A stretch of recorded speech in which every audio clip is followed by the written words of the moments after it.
માનવ સેવા અને માનવ કલ્યાણના સ્વાસ્થ્ય, આરોગ્ય, તંદુરસ્ત, નિરોગી જીવન માટે અનેકવિધ સેવા આવી સંસ્થાઓ દ્વારા નિઃશુલ્ક મેડિકલ કેમ્પનું આયોજન કરાયું હતું. આવા જ ઉમદા હેતુઓને સાર્થક કરવા માટે ધ્રાંગધ્રા વિશ્વ હિન્દુ પરિષદ તથા બજરંગ દળના ઉપક્રમે ડોક્ટર બાબા સાહેબ આંબેડકરજીની જન્મ જયંતિના ભાગરૂપે આજે શહેરની MP શાહ કોલેજ ખાતે સર્વરોગ નિદાન કેમ્પ યોજાયો હતો, જેમાં નામી અનામી ડોક્ટરો દ્વારા દર્દીઓની તપાસ કરવામાં આવી હતી.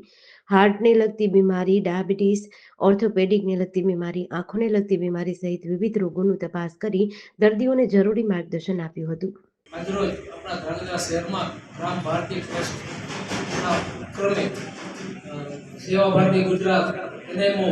જે મેડિકલ એસોસિએશનનું સંગઠન છે તે તથા વિશ્વ હિન્દુ પરિષદ ત્રણેયના સંયુક્ત ઉપક્રમે ડોક્ટર બાબા સાહેબ આંબેડકરજીની જન્મ જયંતિના આગલે દિવસે એટલે કે 13 તારીખે ભવ્ય કેમ્પ રાખવામાં આવે છે, સર્વરોગ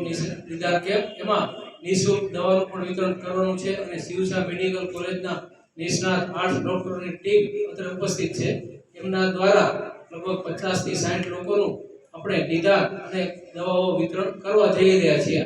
દર વર્ષે વિશ્વ હિન્દુ પરિષદ દ્વારા આ કાર્યક્રમ શહેરના વિવિધ વિસ્તારોમાં કરવામાં આવે છે. મોટી સંખ્યામાં લોકોએ લાભ લેશે એવી અપેક્ષા છે. આજ રોજ તારીખ 13 એપ્રિલ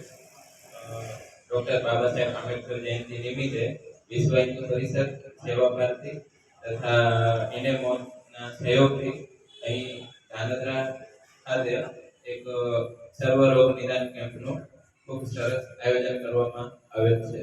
આ આયોજનમાં આપણો આ ત્રણેય સંસ્થા સાથે મળી અને એક જ હેતુ છે કે આપણા સમાજમાં ઘર કરી ગયેલા રોગો જેવા કે ડાયાબિટીસ છે, હાઇપરટેન્શન, બીપીની તકલીફ છે, કોઈ હૃદયની બીમારી છે કે પછી કોઈ આંતરને લગતા કોઈ પણ રોગો છે, મળમાર્ગને લગતા રોગો છે, આ બધા રોગો જે દર્દીને બહુ લાંબા ગાળા પછી એમના ધ્યાનમાં આવતા હોય છે. તો આ બધા રોગો એમના જે કે શરીરને વધારે પડતું નુકસાન કરે, વધારે પડતું દર્દીને એમના જીવનમાં આગળ જઈને તકલીફ કરે, એના એવું ન થાય એના માટે આપણે આવી રીતના સર્વરોગ નિદાન કેમ્પનું આયોજન કરેલું છે, જેથી કરી અને આ બધા રોગો એ એમના જે લાસ્ટ સ્ટેજમાં જે રોગો હોય છે એના પહેલા જ આપણે એમનું નિદાન કરી દઈએ અને દર્દીને એક એમના જે ખરાબ સમય જે કહેવાય આપણે જે રોગનો જે વર્ષ પીરિયડ હોય એના પહેલા આપણે રોગને નિદાન કરી અને દર્દીને એમની સારવાર ચાલુ થઈ જાય અને એ ભવિષ્યમાં દર્દીને એ રોગના લીધે થતા જે કંઈ શારીરિક અને માનસિક રીતના જે કંઈ એમને તકલીફો વેઠવી પડે એ બધી ન થાય એના માટે એક સારું એક આયોજન કરવામાં આવેલું છે અને સારો એવો સહયોગ આપણે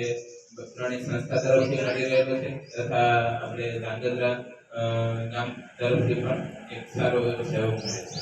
JDC ન્યૂઝ સાથે દિનેશ ગાંધવા સાથે જયેશ કુમાર ઝાલા, ધ્રાંગધ્રા.